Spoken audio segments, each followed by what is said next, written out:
Hello बच्चों, चलिए प्रश्न को पढ़ते हैं।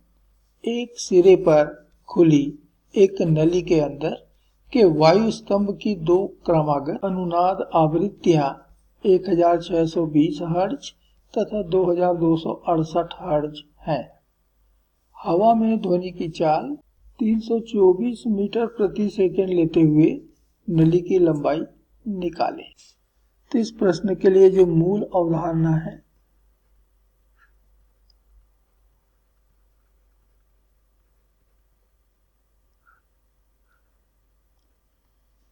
वह है एक सिरे पर खुली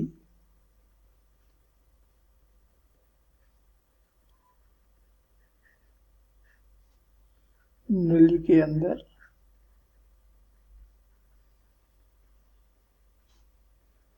वायु स्तंभ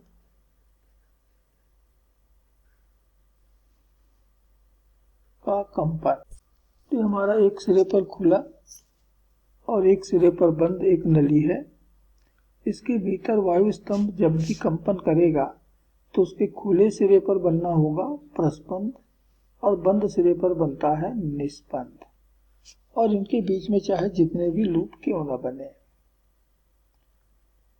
तो कंपन की जो परिस्थिति है वो कुछ इस प्रकार से होनी चाहिए कि खुले सिरे पर प्रस्पंद बने और बंद सिरे पर निस्पंद बने। तो यदि नलिका के भीतर ये लूप कहलाते हैं, ये पहला लूप बन गया, ये दूसरा लूप बन गया, ये तीसरा लूप बन गया, तो ऐसे यदि n लूप बने हों तो वायु स्तंभ के कंपनों की आवृत्ति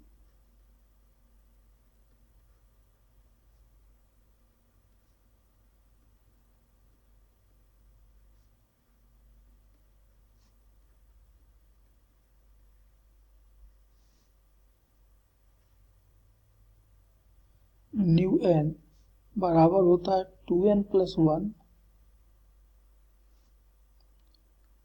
गुणित v/4l। यहाँ n बराबर लूप की संख्या है।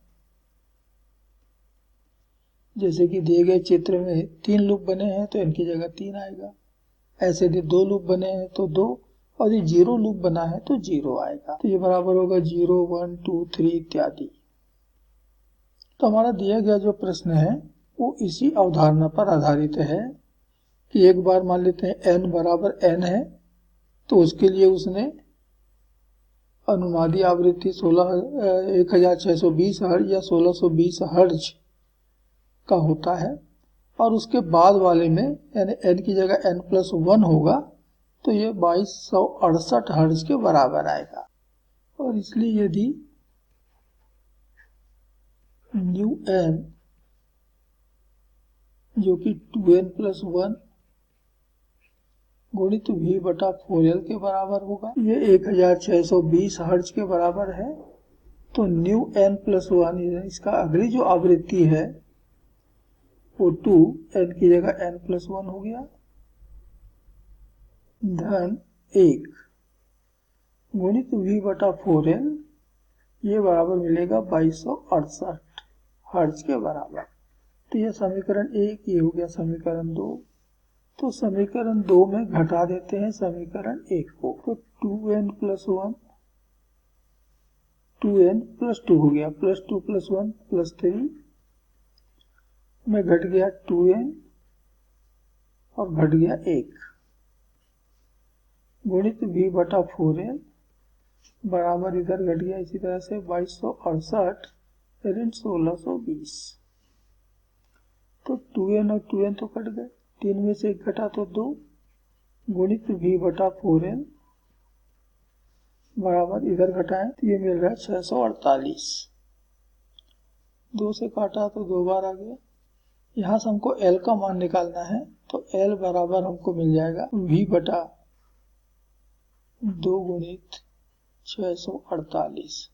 अब हम v का भी मान रख देते हैं। प्रश्न में दिया है 324 बटा 2 गुणित 648, हल करने पे आ रहा है 1/4 मीटर अर्थात 25 सेंटीमीटर। तो यह है उस नलिका की लंबाई 25 सेंटीमीटर होगी, और यही इस प्रश्न का उत्तर है। आशा करते हैं आपको समझ आया होगा। धन्यवाद।